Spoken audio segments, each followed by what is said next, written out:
Bonjour et bienvenue sur ce live du 21 juin. Nous espérons que vous allez bien, que tout se passe bien avec vous.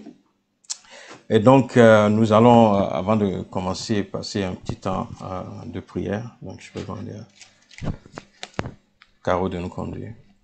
Amen, amen, alléluia, alléluia. Nous allons rapidement lire la Bible dans Apocalypse 4 à partir du verset 10. La Bible déclare: les 24 vieillards se prosternent devant celui qui est assis sur le trône. Ils adorent celui qui vit au siècle des siècles et ils jettent leur couronne devant le trône en disant: tu es digne, notre Seigneur et notre Dieu, de recevoir la gloire, l'honneur et la puissance, car tu as créé toutes choses et c'est par ta volonté qu'elles existent et qu'elles ont été créées. Alléluia. Ce matin, nous allons vraiment adorer notre Dieu.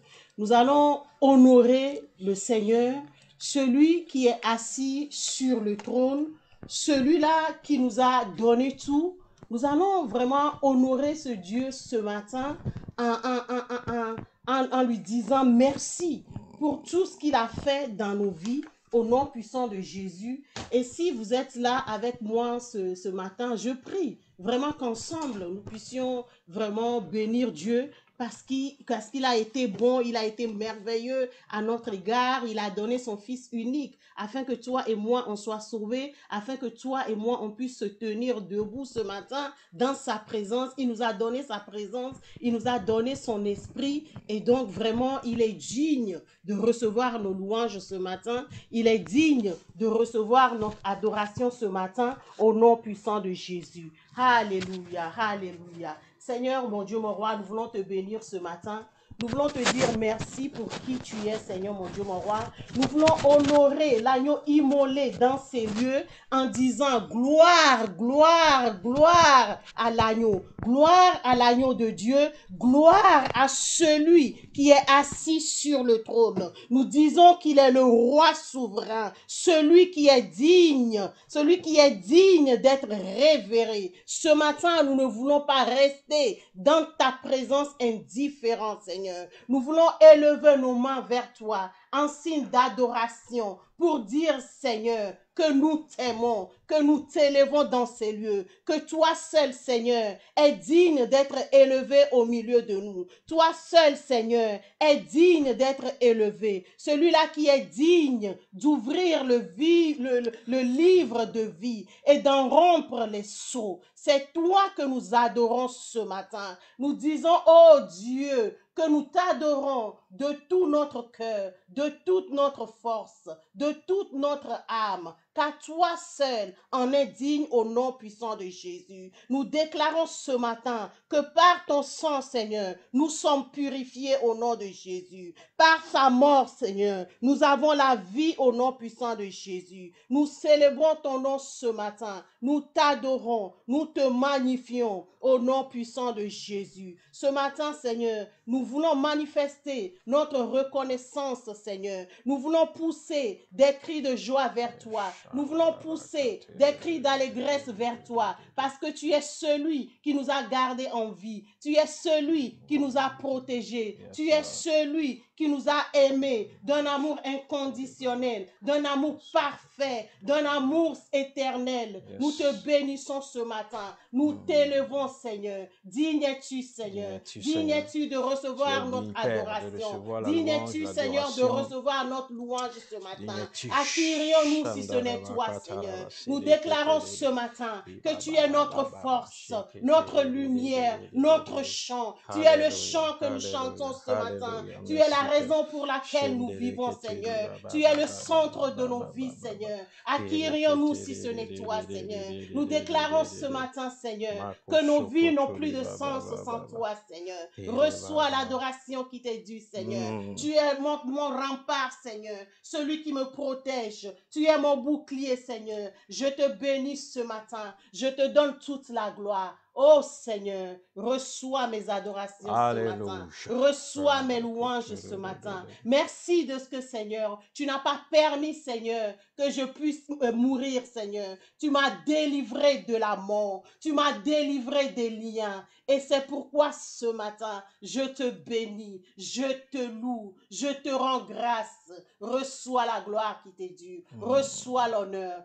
Et ce matin, ensemble, nous voulons t'acclamer. Nous voulons t'acclamer, Seigneur. Nous voulons t'acclamer, car tu es digne d'être acclamé. Tu es digne d'être acclamé au nom puissant de Jésus. Alors, mon Dieu, mon roi, que nous allons parler de toi ce matin. Nous prions que tu viennes nous conduire au nom puissant de Jésus. Nous remettons ce culte du 21 juin entre tes mains, Seigneur. Et nous prions que tu viennes nous assister ce matin au nom puissant de Jésus. Nous prions au Dieu de gloire que nos cœurs soient touchés ce matin. Nous t'accueillons, ô roi de gloire. Nous t'accueillons, le roi le tout-puissant, à venir siéger au milieu de nous, Seigneur. Nos cœurs sont ouverts, Seigneur, pour recevoir ta parole ce matin. Nous élargissons nos cœurs ce matin afin que ta parole puisse nous toucher au nom puissant de Jésus. Seigneur, je veux bénir ton saint nom pour la vie de mes frères et sœurs qui nous regardent en ce moment précis. Je prie que leur cœur soit disposé, Seigneur, afin que tu puisses te manifester dans leur vie au nom puissant de Jésus. La Bible déclare que ta parole ne sort sans avoir accompli ce pourquoi elle est sortie. Et nous prions que ta parole ce matin puisse être manifestée, puisse être opérationnelle dans nos vies au nom puissant de Jésus. Amen. Alléluia. Gloire à toi, Seigneur. Gloire à toi, Seigneur. Alléluia. Alléluia. Merci, Seigneur. Nous allons vraiment passer un temps dans la louange. Alléluia.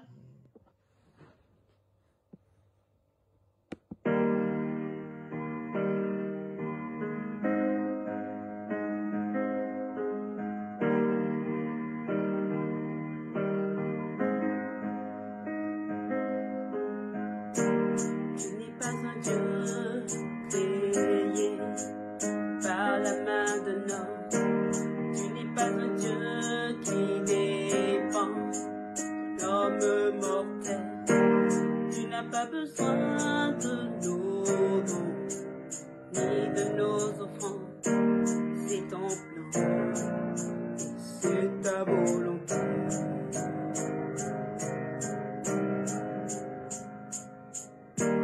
Tu n'es pas un Dieu créé par la main de l'homme, tu n'es pas un Dieu qui dépend de l'homme mortel. Tu n'as pas besoin de nos dons, ni de nos offrandes. Tu es Dieu, et c'est ta volonté. Car toi seul est Dieu, bien avant tous les temps, assis sur le trône. Oui, toi seul est Dieu, dans les bons ou les mauvais moments, assis sur le trône. Oui, toi seul est Dieu. Tu es le seul Dieu, ton pouvoir peut se contenir. Tu es le seul Dieu, ta louange ne va jamais tarir. Tu es le seul Dieu, toi seul est digne de nos offrandes. Tu es Dieu, et c'est ta volonté.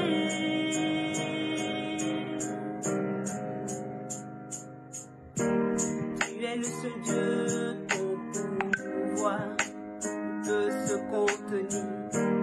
Tu es le seul Dieu, ta louange ne va jamais tarir. Tu es le seul Dieu, toi seul est digne de nos offrandes.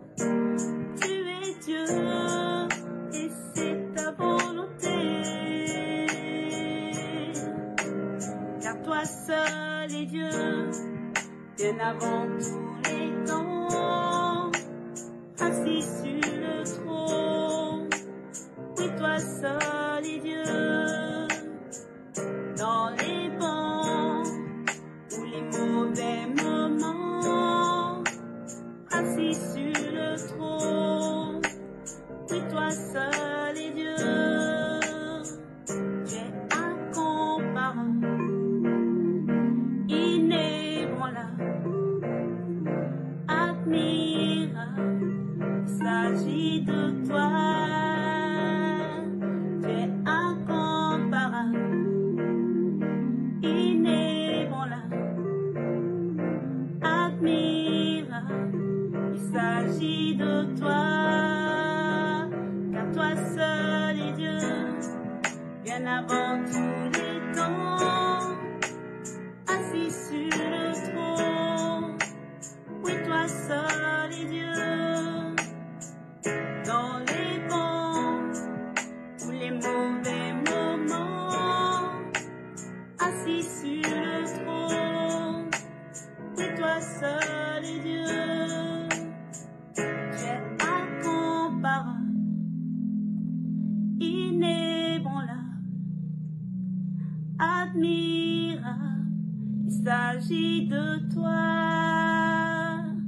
Tu es incomparable, inébranlable, admirable.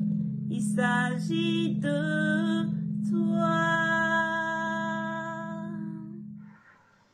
Alléluia, merci, merci Seigneur pour ce chant, merci pour ta présence, merci pour ce temps que nous allons encore passer dans ta présence. Seigneur, je veux prier pour ta parole. Seigneur, je viens à toi et je prie, Père, que tu utilises ton humble serviteur, Seigneur, pour communiquer ton cœur ce matin, Seigneur. Merci pour tous ceux qui nous suivent et tous ceux qui regardent et vont regarder, Seigneur, cette vidéo.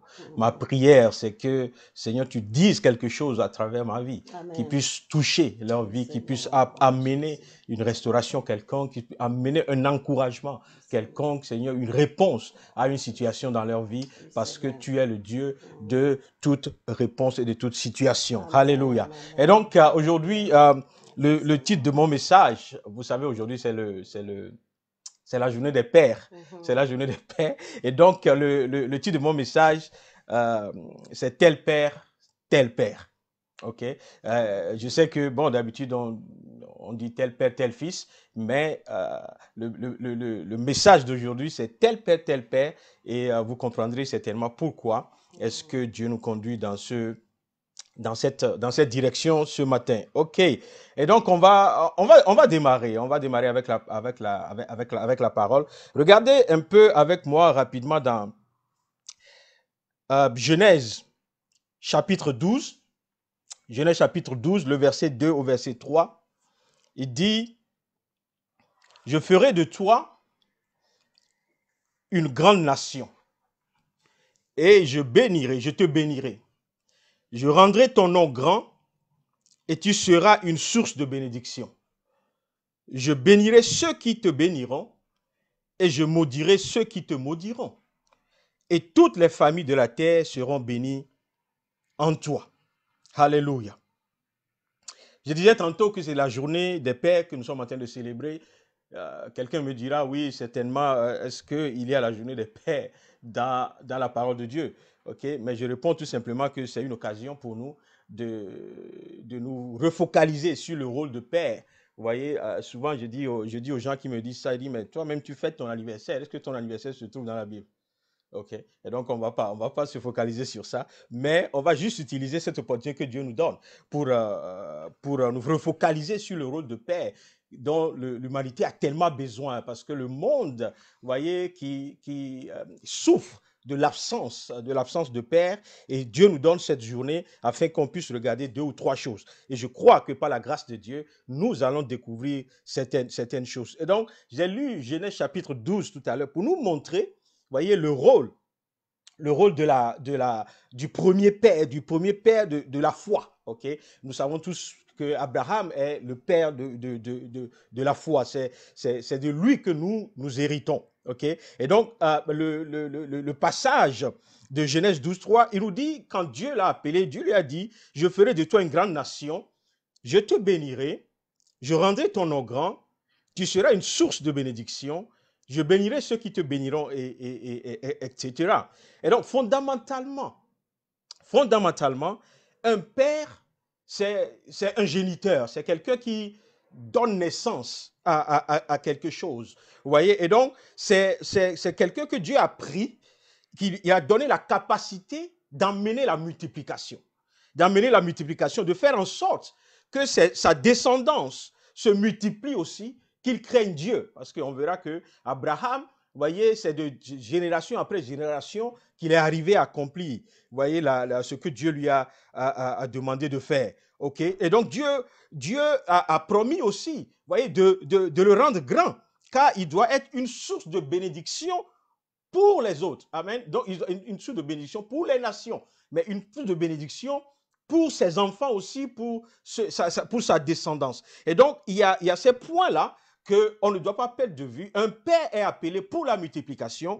Un père est appelé pour être une source de bénédiction. Un père est appelé, voyez, pour prospérer, afin que d'autres puissent prospérer à travers lui. Et donc, c'est sur la base de ça que je voudrais qu'on puisse comprendre un peu le message que je vais faire ce matin. OK? Et donc, la paternité est en réalité ce que nous sommes en train de célébrer ce matin. Voilà. Comment répondre à la paternité? OK? Je suis en train de parcourir un peu la Bible ce matin. OK? C'est-à-dire que quand il y a un père dans ta vie, OK? Quand il y a quelqu'un qui joue le rôle de père dans ta vie, parce que un père peut être un père biologique, mais ça peut aussi être un père adoptif. Vous vous souvenez, une petite parenthèse avant de continuer, il y a dans le livre d'Esther quelqu'un qui s'appelle Mardoché. OK? Et nous connaissons Esther et tout ce que Esther a accompli dans la Bible, mais vous savez que Esther était orpheline de père. Et Mardoché a été celui qui a, entre guillemets, adopté Esther et qui a joué le rôle de père dans la vie d'Esther. Vous voyez, ce rôle qu'il a joué jusqu'à, vous voyez, placer Esther dans une situation où elle est devenue la reine et elle est devenue celle à travers laquelle le salut est venu aux Israélites qui étaient encore en dehors d'Israël, OK, en dehors de Jérusalem. Et donc, c'est important que, vous voyez, on doit considérer la paternité sur tous les plans, OK? On parle de père spirituel, on parle de père biologique, on parle de père adoptif, et tout ça, c'est père. Et on va regarder leur rôle. On va regarder leur rôle dans la suite de ce message. Alléluia.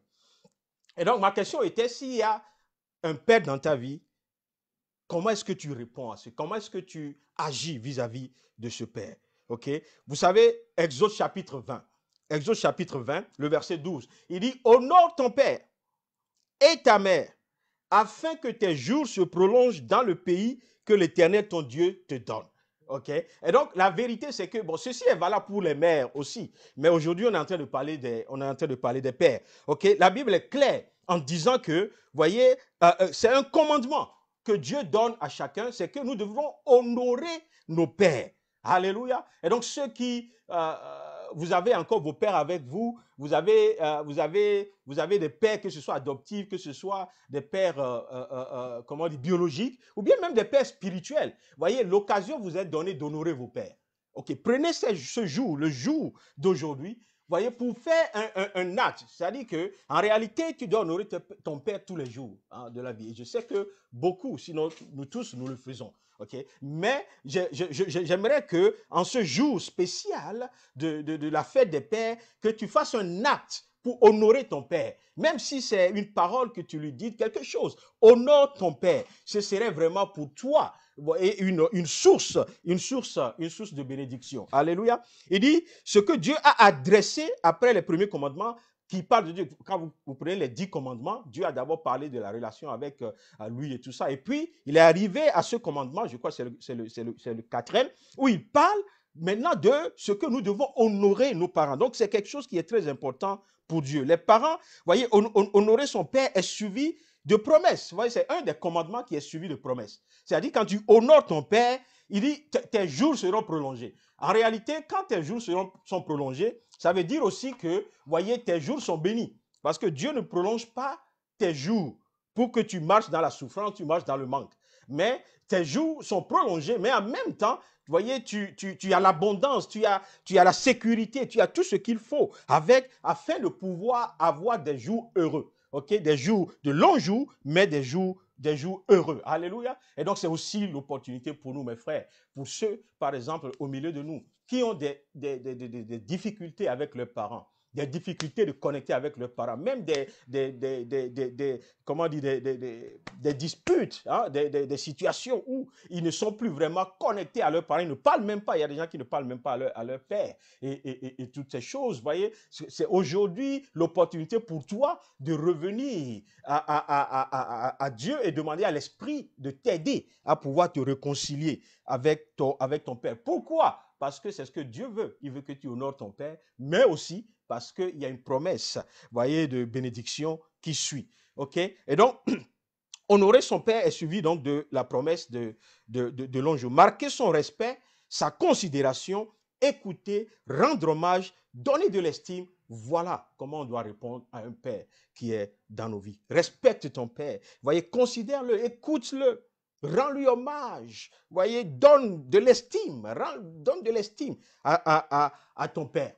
Ok, maintenant en disant tout ça, ok, c'est comme si je suis en train plus de parler des fils que du père, alors qu'on est là aujourd'hui pour parler du père. Donc je me suis dit, mais qui est-ce qu'on peut considérer comme un père modèle? Ok, parce que ce que tout le monde cherche, c'est que dans le rôle que tu joues, tu sois un modèle, tu sois un exemple. Okay? Et donc, il n'y a peut-être pas de père parfait. Parce que seul Dieu est notre père qui est parfait. Seul Dieu est excellent. Il est le père de nous tous. Il est le père en qui, vous voyez, nous avons la vie, en qui nous avons la résurrection, en qui nous avons l'espérance, nous avons la gloire. C'est Dieu lui seul qui est parfait. OK? Mais donc, on peut souligner en même temps que là où nos pères terrestres ne sont pas à la hauteur, ou bien nous déçoivent, ou bien il y a des manquements, on a un Dieu qui est notre Père dans les cieux, vers qui nos regards doivent être tournés. Nous devons toujours espérer plus en Dieu. Parce que c'est Dieu qui est notre Père qui est parfait. Il est celui qui est là pour nous à chaque instant. C'est celui qui ne ment pas, qui ne change pas. C'est celui qui n'est pas faible et qui ne sera jamais faible devant les situations. C'est celui qui va te protéger quand tout le monde se lève contre toi. C'est celui qui va être avec toi et va te faire prospérer en tout temps, en toute saison. Dieu est notre Père numéro 1. OK? Mais, voyez, la parole de Dieu aussi nous parle des pères. Des pères terrestres. Bon, quand je dis des pères terrestres, c'est parce que la Bible parle de notre Père qui est dans les cieux, en parlant de Dieu, ok? Et donc, on peut parler aujourd'hui de notre Père qui est sur la terre, c'est-à-dire les pères dont je viens de parler tout à l'heure, ok? Et donc, je disais que dans la parole de Dieu, on peut quand même trouver des indices de ce que on attend d'un père modèle. Et donc, je vais aller rapidement parce qu'il y a autre chose que je veux dire tout à l'heure. OK? Et donc, d'abord, c'est un homme qui craint Dieu. OK? Un homme qui craint Dieu. Quand un père modèle, c'est un homme qui craint Dieu, c'est un homme qui aime Dieu et qui aime ses enfants, OK? Sa famille, sans compter ça, c'est un père, une qualité d'un père modèle. C'est un homme de prière. Alléluia. Mais si tu me suis aujourd'hui et que tu n'es pas chrétien, peut-être que tu ne comprends pas ce que je suis en train de te dire, mais je suis en train de te dire ce qui fait selon Dieu et ce qui fait selon la parole de Dieu. Vous voyez le modèle dont nous recherchons, le modèle de paix dont nous recherchons. C'est celui qui aime Dieu, c'est celui qui aime la prière. Vous voyez, c'est quelqu'un aussi qui célèbre ses enfants. C'est-à-dire que ce n'est pas quelqu'un qui diminue ses enfants. Écoutez bien, parce que je vais revenir à quelque chose tout à l'heure par rapport à ça. C'est quelqu'un qui célèbre ses enfants, c'est-à-dire qui reconnaît la qualité qui est dans ses enfants. Nous connaissons ces parents qui élèvent les enfants des autres et tout le temps rabaissent leurs propres enfants. Ce n'est pas ce que Dieu veut pour nous. Un père, c'est quelqu'un qui pardonne tout. Il pardonne ses enfants. Voyez, quand on prend par exemple le fils prodige, on verra là-bas, voyez le caractère de pardon, le caractère d'amour que le père a. Ok, un père, c'est quelqu'un qui bénit et qui ne maudit pas. C'est quelqu'un qui bénit ses enfants. On voit, par exemple, dans la Bible, que ce soit Abraham, Isaac, vous voyez, ce qu'ils font avec leurs enfants, c'est qu'ils les bénissent. C'est-à-dire, ils prononcent des bénédictions sur leur vie, afin que leur vie aussi soit accomplie, soit meilleure, leur vie soit une vie qui porte du fruit. Pourquoi? On l'a vu au départ, parce que la raison d'être des bénédictions que Dieu leur a données, c'est que aussi leur descendance aussi soit bénie. Ok? Mais un autre point qui est très important, c'est que, vous voyez, un père, c'est quelqu'un qui instruit et prépare ses enfants, prépare la génération qui suit. Alléluia. Un père qui a un fils, ouais, en réalité, quand tu donnes naissance à un fils, quand un père donne naissance à un fils, il est en train, ou bien il a donné en fait naissance à un père. Parce que ce fils est appelé à devenir père. Ok? Et donc, vous comprendrez, vous comprenez déjà un peu d'où est venu le titre. C'est-à-dire le titre de ce message. En réalité, vous voyez, ce que l'enfant, ou bien le fils que tu as aujourd'hui, le père qu'il devient demain, dépend du père que tu es pour lui aujourd'hui. Ok? Quand je dis dépend, c'est un peu, il y a des fois où les choses ne marchent pas comme on veut marcher. Mais on voudrait que ça marche. Mais, voyez, quand un père donne naissance à un fils, dans ce fils, il y a déjà la capacité de devenir père. Et donc, quand on parle de ce père de demain, on en parle en termes de ce que le père d'aujourd'hui a fait dans la vie de ce fils qui devient père de demain. C'est pour cela que, vous voyez, j'ai intitulé ce message « Tel père, tel père ». Le père que tu es demain dépend du père que tu as aujourd'hui. OK? Et donc, je crois que ça explique un peu ce titre que beaucoup peut-être n'auront pas compris au départ. OK? Et donc, si un père doit être un peu, ou bien doit modeler un peu la vie du père futur, vous voyez, on doit donc voir un père modèle comme un père qui joue le rôle de mentor, de mentor. Je ne sais même pas comment on dit ça en français, mais je crois qu'on dit de mentor. Okay. Pas un mentor, c'est-à-dire qui mène ensemble quelqu'un, ok? C'est-à-dire un éducateur, c'est-à-dire un coach, voilà. C'est ça un peu les termes. C'est-à-dire un père modèle, c'est un père qui est un éducateur, qui est un coach, qui forme, un formateur. Un formateur, c'est un coach de vie. Hein? On voit beaucoup les coachs aujourd'hui sur le net et tout ça, mais le père dans sa maison, là où il doit aussi être ce coach, il doit modeler par sa capacité, sa connaissance, ses expériences, il doit modeler la vie du père futur, c'est-à-dire de son fils. Et ceci, vous voyez, est inscrit dans la parole de Dieu. Proverbe 22, verset 6, il dit, instruis l'enfant selon la voie qu'il doit suivre. Et quand il sera grand ou il sera vieux, c'est-à-dire quand il sera père, il ne s'en détournera pas. Okay? Et donc, c'est ce que la parole de Dieu dit, instruis l'enfant selon la voie qu'il doit suivre, et quand il deviendra père lui aussi, il ne s'en détournera pas. Et donc, ce rôle est un rôle, à mon avis, primordial dans la relation de père, ou bien dans le rôle de père que nous devons jouer. Okay? Et donc, en disant ça, je vais m'arrêter un tout petit instant pour parler de quelque chose, un sujet d'actualité, un sujet brûlant d'actualité. Et donc, vous voyez, j'ai dit tout à l'heure que les pères doivent enseigner à leurs enfants. C'est un rôle très important qu'ils doivent jouer. Et donc, je m'arrête un instant sur le phénomène de racisme qui secoue le monde aujourd'hui Et nos jeunes gens, c'est-à-dire les jeunes noirs que j'appelle aujourd'hui nos jeunes gens, ils sont en plein milieu de cette turbulence. Et je crois que nous avons un rôle à jouer comme père. Nous avons un rôle à jouer dans le sens que nous sommes appelés à éduquer, à former et puis à modeler la vie de ces jeunes gens. Parce que c'est eux qui constituent les pères de demain. Ils sont les pères de demain. Et donc, c'est en fait ma première fois, je crois, en direct, hein, de parler de ce phénomène de racisme contre les Noirs et du fait que la vie des Noirs compte aussi. OK? La vie des Noirs compte. Et donc, je vais regarder un peu. Je vais sortir un peu du débat émotionnel, du débat polémique, vous voyez, pour nous ramener à la parole de Dieu.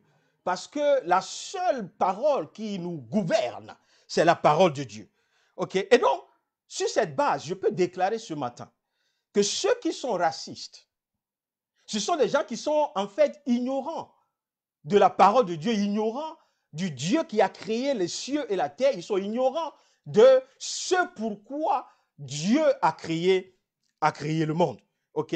Et en plus forte raison, c'est ce que j'entends dire, et je ne sais pas comment ça se manifeste, mais à plus forte raison, le racisme dans l'Église.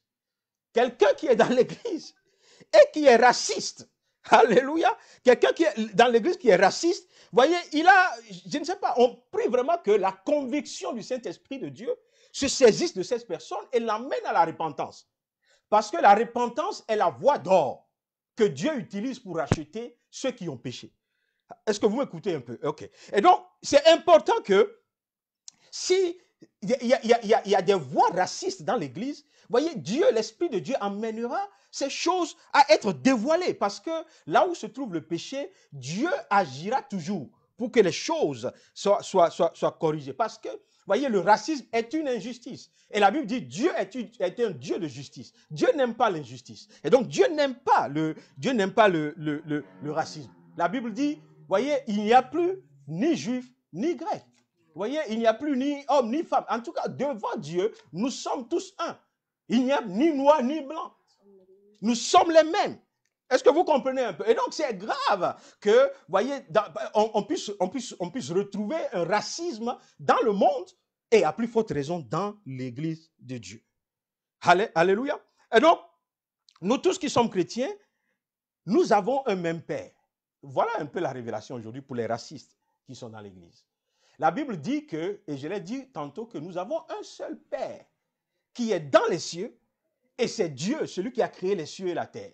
OK? Et donc, vous voyez, quand tu rentres dans une famille, et tous les enfants ont un seul Père, vous savez qu'un enfant soit de teint clair, un enfant soit un peu plus métissé, un enfant, vous voyez, quelle que soit la couleur de peau des enfants, s'ils ont le même père, c'est le même sang qui circule en eux. OK? Et donc, ce qui fait que, vous voyez, toi et moi, tous ceux qui ont le même père, c'est-à-dire Dieu, nous avons le sang de Dieu, le sang de Christ qui circule en nous. Et donc, on ne peut pas faire de différence. On ne peut pas dire que non, dans une famille, telle est comme ça, donc lui n'est pas du père. Non, non, non. Quand le père a ses enfants, les enfants ne se ressemblent pas tous à tous les niveaux. Ils peuvent avoir des différences au niveau de la couleur, des cheveux, de quoi que ce soit. Mais ce qui détermine l'appartenance à un même père, c'est le sang qui circule en nous. Et donc, nous ne pouvons pas accepter ou tolérer, voyez, le racisme dans l'Église. OK? Et donc, c'est pour cela que je comprends qu'il y a beaucoup de choses qui se font aujourd'hui, voyez, pour pouvoir arrêter ce racisme dans le monde. Il y a les manifestations, voyez, on appelle au changement des politiques, des attitudes les uns vers les autres, les attitudes surtout envers les Noirs. On appelle que ça change, on appelle à ce que la police change, la formation de la police, les changements dans le système éducatif, judiciaire. On appelle à beaucoup de choses qui sont, comment on dit ça, qui sont genuines, qui sont, c'est des choses qu'on doit faire. OK? Mais aujourd'hui, pas mais, je ne même pas mais permettez-moi plutôt ce matin de me focaliser sur une chose. Et cette chose, c'est ce que le Père doit faire. Alléluia. Mais alors que, voyez, on ne peut pas garantir un racisme zéro. On ne peut pas le garantir. Parce qu'il y aura toujours quelqu'un, quelque part, qui est ignorant, qui croit qu'il est supérieur à l'autre juste à cause de sa peau. Il y aura toujours ça. Et donc, alors qu'on ne peut pas garantir le racisme zéro, on doit refuser de le subir et que ça arrête nos vies, que le racisme arrête nos vies, mes frères. Je suis en train de parler ce matin à la communauté qui souffre en ce moment du racisme, c'est-à-dire à la communauté noire. Mais je suis en train de nous dire que la réponse, il y a une réponse merveilleuse. C'est ce que nous avons en Dieu et c'est la capacité que nous avons en Dieu. Et donc, c'est ce que je crois que les pères doivent enseigner à leurs fils, aux jeunes gens qui sont appelés aussi à devenir pères demain. Et donc, c'est le rôle que nous devons jouer. Nous devons apprendre à nos jeunes gens que, voyez, on n'a pas à subir une injustice. Et on n'a pas à se défendre nous-mêmes si on a un Dieu qui est prêt à nous défendre. Et donc, on doit enseigner à la communauté, à nos jeunes gens, le rôle des pères de la communauté noire en ce moment, c'est de prendre la parole de Dieu et de prendre le manteau de l'éducateur, du coach, et de commencer par enseigner la vérité qui va libérer. Alléluia. Et donc, nous devons vaincre et nous devons prospérer. Le racisme ne doit arrêter personne. Le racisme ne doit pas, on ne doit pas accepter, voyez, non, parce qu'il y a racisme, oh, c'est pour ça qu'on n'avance pas. Non. On doit refuser ces choses. Pourquoi? Parce que notre identité ne se trouve pas dans l'acceptation des autres, mais ça se trouve dans l'identité que Dieu même nous a accordée avant même que nous ne soyons dans le ventre de nos mamans. Personne n'est venu dans le monde, on n'a pas choisi. Là où on va naître, on n'a pas choisi la race dans laquelle on va naître et tout ça. Ça, c'est le plan de Dieu. Alléluia. Et donc, la Bible dit que ceux qui aiment Dieu, qu'est-ce qu'ils feront? Ils feront des exploits. Alléluia. Et donc, je suis en train de nous dire, Père, allez-y enseigner à vos enfants qu'avec Dieu, s'ils aiment Dieu, ils feront des exploits. C'est-à-dire que même si il y a les difficultés, même avec les difficultés du racisme, même avec les difficultés qu'ils subissent, s'ils aiment Dieu, ils feront des exploits. Alléluia. Et donc, toute terre que ta plante, la plante de ton pied a foulé, Dieu promet qu'il te le donne en héritage. Voyez, donc c'est pourquoi même quand on est dans des nations où on subit le racisme, où on dit à ton fils, non, il est étranger, il faut lui dire, il faut enseigner à ton fils père, il faut lui enseigner que, voyez, le droit de posséder ces territoires, le droit de posséder ce pays ne lui a pas été donné par les autorités du pays. C'est Dieu lui-même qui a accordé ce droit à ceux qui l'aiment, à ceux qui le suivent. C'est pour cela que, voyez, je ne permets pas que le racisme puisse m'arrêter. Je dis non, je dois pouvoir arriver. Le racisme, mes frères, c'est un esprit. Et ça m'a fait pas du bien, mais j'ai découvert quelque chose en regardant cet esprit. Parce que, vous voyez, le racisme est un esprit et nous devons vaincre cet esprit. Vous voyez, tout ce qui est esprit, on doit vaincre cet esprit par la parole de Dieu, par la prière et s'en débarrasser. Vous voyez, en gros, le racisme est un esprit méchant, vous voyez, qui opère exactement pour te mettre dans la position dans laquelle Christ a été à un moment donné, ou bien où Christ s'est même soumis à cette difficulté, afin que toi et moi, on en soit libérés aujourd'hui. Et donc, il y a les choses que le racisme veut mettre sur toi, les choses que le racisme veut mettre sur nos enfants, ce sont des choses que Christ a déjà souffert, afin que toi et moi, on n'en souffre pas aujourd'hui. Donc, on doit refuser. Nous refusons de subir ces choses, parce que Christ a subi ces choses pour nous. Alléluia. Regardez un peu. Qu'est-ce que le racisme fait? Le racisme, il amène la haine. Je parle de l'esprit du racisme.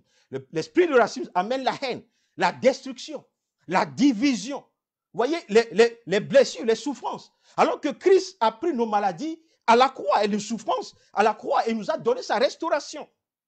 L'échange à la croix a été déjà fait pour que le racisme soit vaincu dans ta vie. Et donc, je prie, Père, ce matin, que tu aies ce message vis-à-vis de tes enfants, que tu leur enseignes, parce que ton rôle, c'est de les éduquer, afin que quand ils grandissent, ils ne s'en départent pas. Et donc, je te donne les pistes pour leur enseigner comment vaincre le racisme. Alléluia. Parce que regardez un peu, les choses, on peut faire beaucoup de bruit, beaucoup de réclamations, beaucoup de toutes les choses. Mais, voyez, on n'est pas garanti d'arriver au résultat que l'on souhaite.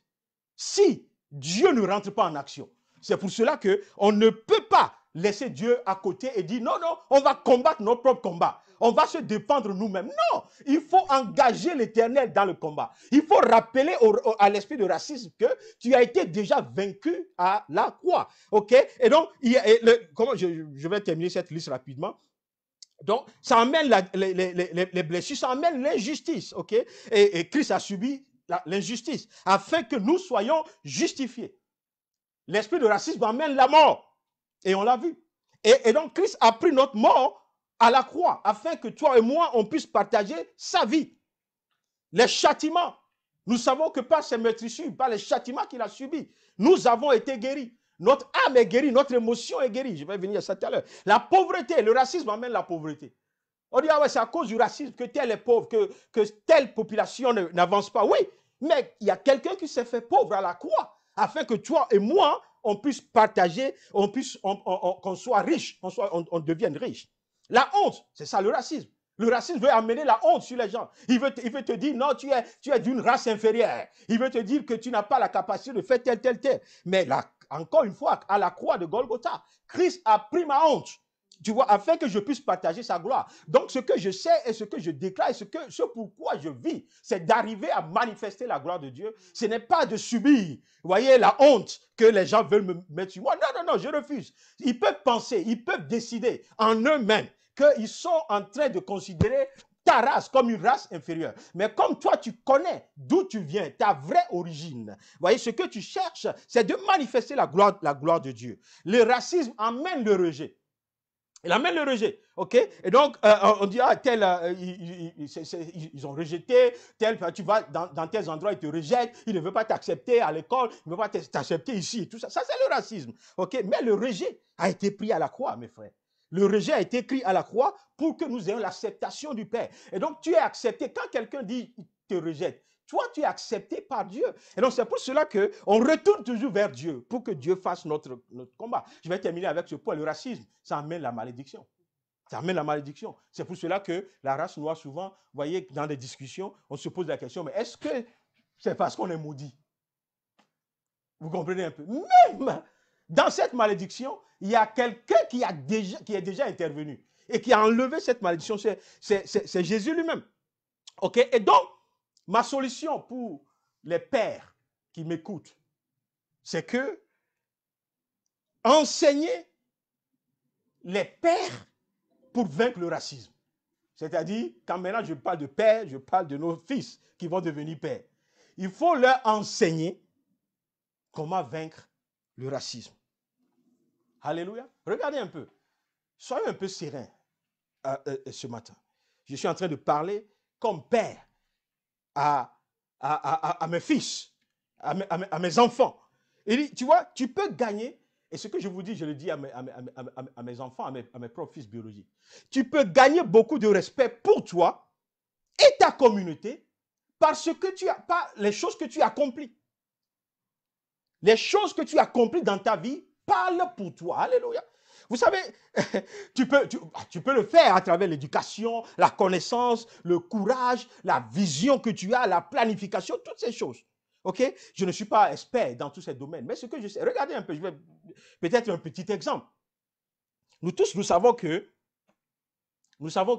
comment on dit ça, le président Obama, l'ancien président des États-Unis, il est noir. Il est noir. OK? Mais, vous voyez, à cause de ce qu'il a accompli, vous voyez, il a gagné le respect. Je me souviens quand cet homme se déplaçait, venait même en Europe. Tous les chefs de gouvernement, les chefs d'État et tout ça, vous voyez, ils honoraient cet homme. Tu te demandes, mais est-ce que vous réalisez en réalité qu'il est un noir? Oui, il est un noir, mais il a accompli de grandes choses. Il y a beaucoup d'autres qu'on peut citer, dans le sport, dans l'éducation, vous voyez, qui sont noirs de peau, mais qui ont vaincu. Vous voyez, comment on dit ça, le rejet, la honte, le racisme, vous voyez, par ce qu'ils ont accompli. Et il y a plein que c'est eux qui, comment dire, ils emploient des personnes d'autres races. Vous voyez, ils ont une influence dans leur domaine et toutes ces choses. Et nous pouvons gagner le respect si chacun, vous voyez, d'entre nous se lève et dit, nous allons accomplir quelque chose afin que on soit respecté. Alléluia. Et donc, parce que quand on te considère comme, je ne sais pas, que la pauvreté et la malédiction est à tes portes, il faut leur démontrer que Dieu a vaincu pour toi la pauvreté et la malédiction. Alléluia. Et donc, je vais continuer un peu dans ça. Je vais voir comment je fais. Oh, wow, le temps est déjà passé. OK. Et donc, nous devons enseigner.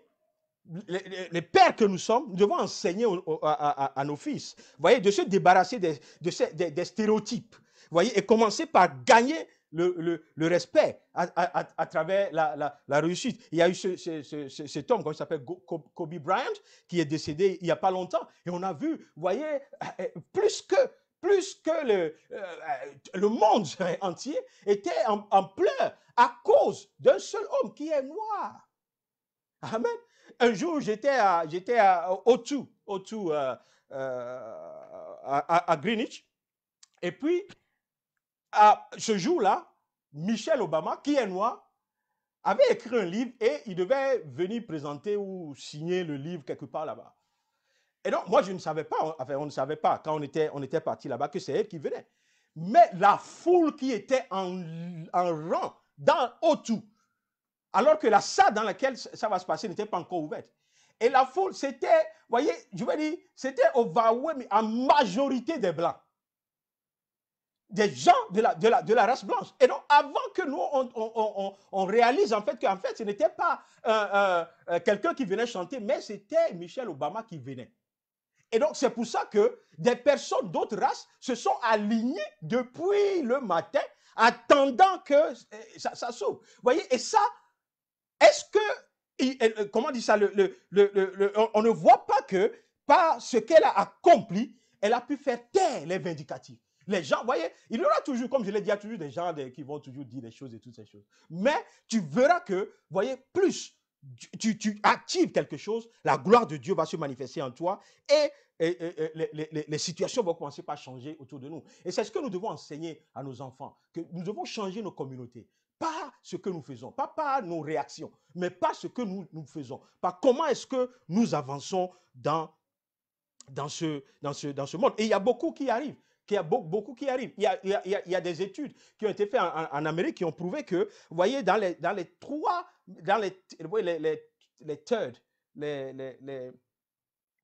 le top, hein, des 33% en fait des gens qui sont qui sont dans la classe supérieure aux États-Unis, il y a à peu près 2,5 millions de Noirs.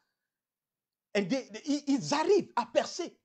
Ils arrivent à percer malgré le racisme, malgré les yeux qui les regardent et tout ça. Ils arrivent à percer. Et c'est ce que nous devons enseigner à nos enfants. Et je vais vous dire pourquoi est-ce que nous devons le faire. Parce qu'il faut quand même que on soit maintenant assez véridique avec nous-mêmes. Vous voyez, et c'est pour cela que je dis être coach de ces enfants, c'est très important. Alléluia, c'est très important. Il faut savoir, vous voyez, on n'a pas le temps de rentrer dans toutes ces choses aujourd'hui, l'investissement, l'épargne et toutes ces choses. Des fois, vous voyez, on doit leur enseigner qu'il y a des moments où tu te passes de la dernière chaussure de Nike ou de Gucci pour pouvoir investir pour la vie, pour ta descendance. Vous savez, les expériences, les études ont montré que, vous voyez, même dans la race blanche, ceux qui sont arrivés au top, beaucoup d'entre eux, vous voyez, ils n'ont pas commencé à zéro. Ils ont rebondi sur ce que leurs parents ont fait. C'était des héritages.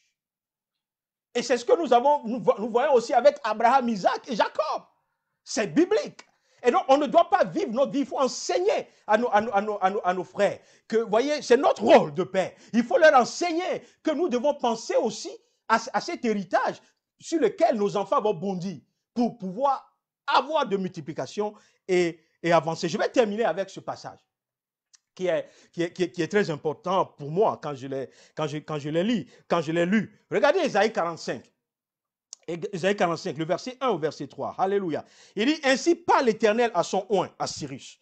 Il dit qu'il tient par la main pour terrasser les nations devant lui et pour relâcher la ceinture des rois, pour lui ouvrir les portes, afin qu'elles ne soient plus fermées.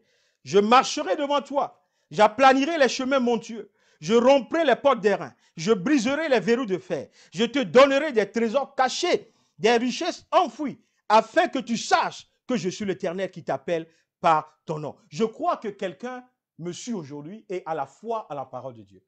Je suis et je veux être convaincu que quelqu'un me suit aujourd'hui et il croit que la parole de Dieu est la vérité. Qu'est-ce que Dieu promet? Dieu promet que c'est lui qui va marcher devant toi.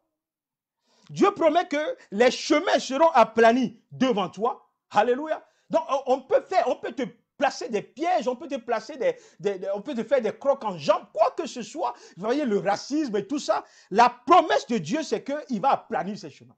Et donc, même ceux qui se lèvent contre toi aujourd'hui, mon fils, ceux qui se lèvent contre toi aujourd'hui, je suis en train d'enseigner à un fils parce qu'il va devenir père demain. Ceux qui se lèvent contre toi, ceux qui mettent des trucs devant toi pour que tu tombes. Vous voyez, quand tu t'accroches à Dieu, la promesse est que Dieu va aplanir devant toi ce chemin. Il va rompre les portes d'airain. Fermez les portes comme vous voulez. Alléluia. Formez les portes comme vous voulez. Que le racisme ferme toutes les portes. Voyez, à nos enfants. Que le racisme ferme toutes les portes. La Bible dit, celui qui s'accroche à Dieu, qu'est-ce que Dieu va faire? Il va rompre les portes d'airain. Il va les rompre. C'est-à-dire là où on croyait que tu ne peux pas arriver, c'est là où tu vas arriver.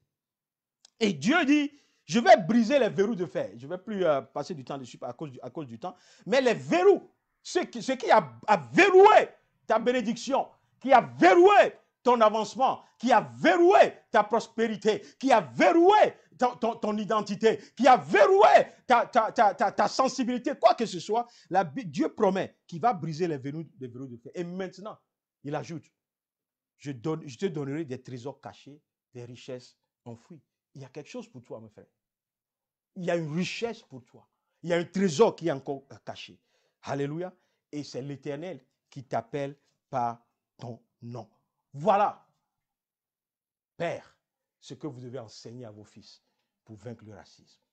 Alléluia. Pour vaincre le racisme. Quand on s'accroche à Dieu et que Dieu réalise ces choses dans nos vies, le vindicatif va se taire. Le méchant va se taire. Le raciste va se taire. Il comprendra que nous avons le même Dieu et que Dieu peut nous amener à un niveau que lui, il veut. Dieu, la Bible dit, Dieu fait grâce à qui il veut, à qui il fait grâce. Dieu ne demande pas de permission à quelqu'un. Dieu ne demandera jamais la permission à un blanc pour bénir un noir. Parce que eux tous, nous sommes tous les enfants du Très-Haut. Voilà comment vaincre le racisme. Alléluia. Père, je te bénis pour ce message. Et je prie vraiment que quelqu'un puisse recevoir ça et commence par recevoir sa guérison émotionnellement. Commence par recevoir sa guérison au niveau de la blessure identitaire qu'il subit et de comprendre que le monde ne nous donnera jamais ce qu'il faut pour satisfaire nos vies. Mais c'est en Dieu seul que nous avons l'identité. C'est en Dieu seul que nous avons l'assurance. C'est en Dieu seul que nous avons la capacité d'accomplir de grandes choses et de pouvoir vivre heureux sur cette terre. Nous te bénissons, Seigneur, au nom de Jésus-Christ. Nous avons prié. Amen. Amen, amen. God bless you. Alléluia. Donc, alléluia. Caro, tu as quelque chose à ajouter? Alléluia, alléluia. Merci Seigneur. Alléluia. Merci vraiment pour ce message puissant. Merci. Ce message merveilleux. Amen. Et vraiment, après ce message, on a vraiment envie de bénir les hommes, les papas. on a envie vraiment de prier pour eux. Amen. Alléluia. En ce jour spécial des fêtes des pères, nous voulons vraiment dire aux pères que nous les aimons. Amen. Et nous voulons ce matin honorer notre Père, Dieu le Tout-Puissant, l'Éternel, celui-là qui nous a créés. Nous voulons vraiment l'honorer ce matin. Et au nom de Pierre Vivante, au nom de toutes les femmes de Pierre Vivante, nous voulons bénir les papas de Pierre Vivante. Nous voulons bénir les papas qui sont connectés en ce moment pour nous suivre. Et nous voulons aussi bénir tous les papas du monde entier. Nous voulons d'abord vous dire que nous vous aimons. Nous voulons vous dire que vous avez de la valeur aux yeux de Dieu. Amen. Et pour cela, nous allons vraiment élever nos voix. Je veux ce matin dire vraiment bonne fête des pères à mon mari, qui a été vraiment un père exemplaire par la grâce de Dieu. Amen. La Bible déclare dans le livre de Proverbes 26, beaucoup de gens proclament leur bonté, mais un homme fidèle, qui peut en trouver? Amen. Nous avons besoin des hommes fidèles dans ce monde, le monde dans lequel nous vivons. Nous avons besoin des hommes fidèles dans la chrétienté, dans nos églises respectives. Des hommes qui sont vraiment engagés dans les choses de Dieu. Les hommes qui sont engagés dans la vie de leur famille. Et nous savons que les hommes ont beaucoup de responsabilités. Dans la prédication tout à l'heure, on a appris beaucoup de choses que les hommes doivent faire. Non seulement dans l'église, mais aussi dans leurs maisons respectives. C'est beaucoup de responsabilités. Dieu a placé les hommes comme autorité. Dieu les a placés comme chefs.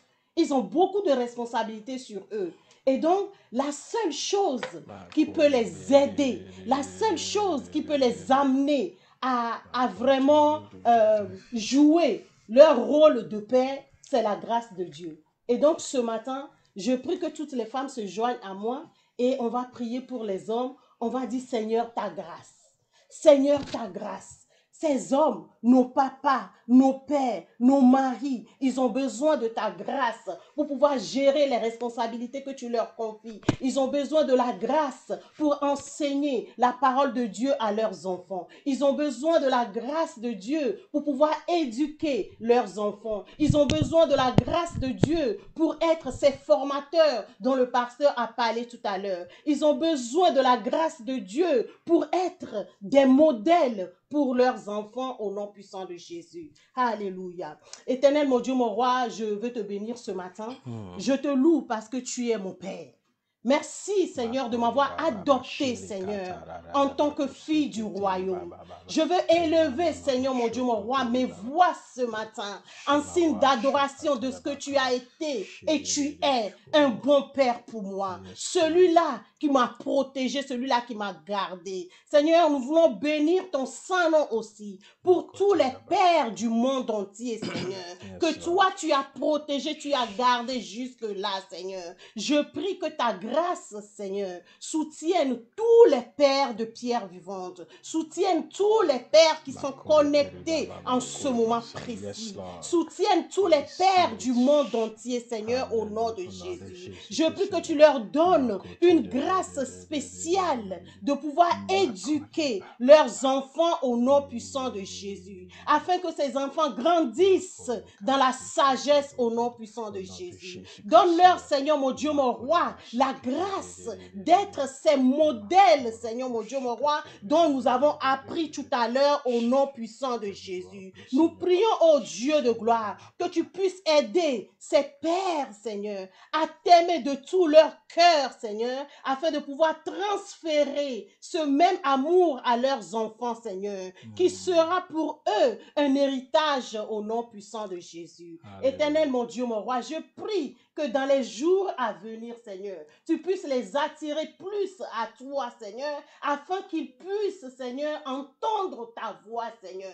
Je prie au Dieu de gloire que tout Père, Seigneur, qui s'approche devant ton trône de grâce, tu puisses ouvrir leur entendement afin qu'ils puissent entendre ta voix au nom puissant de Jésus. Donne-leur, Seigneur, à connaître ta voix au nom puissant de Jésus. Alléluia. Éternel, mon Dieu, mon roi, nous t'en Béni supplions. sois-tu, Seigneur.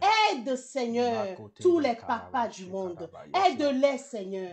Aide-les, Seigneur, à développer cette relation intime avec toi au nom puissant de Jésus. Et maintenant, Seigneur, alors que nous savons qu'il y a beaucoup de responsabilités sur ces pères, je prie que tu pourvoies à leurs besoins, Seigneur, mon Dieu, mon roi. Donne-leur, mon Dieu, d'avoir leur regard fixé sur toi et sur toi seul au nom puissant de Jésus. Et je prie en ce jour, Seigneur, que tout ce qui serait blocage, barrière devant ces pères pour pouvoir exceller, Seigneur, nous les renversons au nom puissant de Jésus. Merci de ce que, Seigneur, ces pères ont de la valeur à tes yeux, Seigneur. Nous bénissons ton Saint-Nom pour ces pères. Nous te louons pour la vie de ces pères. Nous te bénissons pour la vie éternelle, Seigneur, que tu leur accordes au nom de Jésus.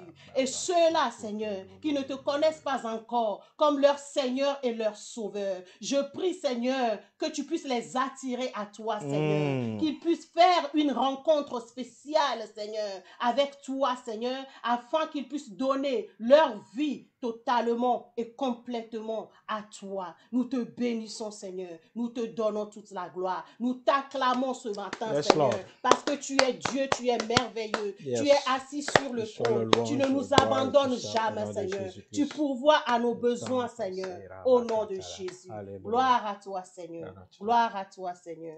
Au Alléluia. nom merveilleux de Jésus, nous avons prié. Amen. Amen, amen. Amen. Amen. Merci beaucoup Alléluia. pour ce Gloire à temps. Jésus. Le temps nous presse. On est arrivé presque à la fin de ce temps. Je voulais juste dire que si vous voulez si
vous avez besoin d'aide, hein, de prière ou de soutien, écrivez-nous. Que Dieu vous bénisse. Amen.